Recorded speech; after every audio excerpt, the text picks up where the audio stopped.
अस्सलाम वालेकुम दोस्तों, मेरा नाम एमन तैयब है और आप देख रहे हैं एमन शो।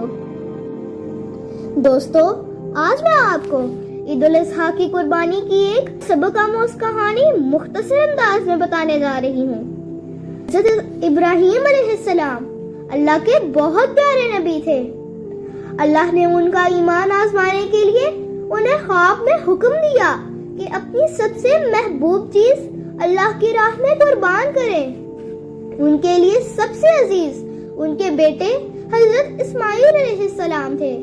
हजरत इब्राहीम अलैहिस्सलाम ने अल्लाह के हुक्म को माना और अपने बेटे के साथ इस आजमाइश के लिए तैयार हो गए।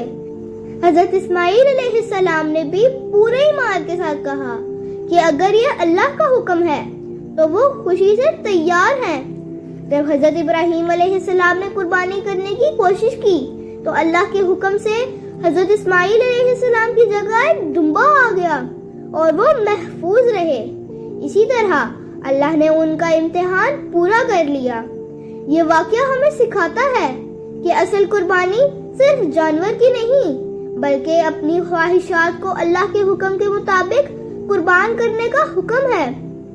इसी याद में मुसलमान हर साल ईद उल अज़हा पर कुर्बानी करते हैं और गोश्त को गरीबों, रिश्तेदारों और अपने घर वालों में बांटते हैं ताकि सब खुश हो सके।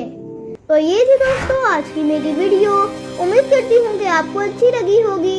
अगर अच्छी लगी है तो लाइक लाजमी कर दीजिएगा और मेरे चैनल एमन शो को सब्सक्राइब भी लाजमी कर दीजिएगा।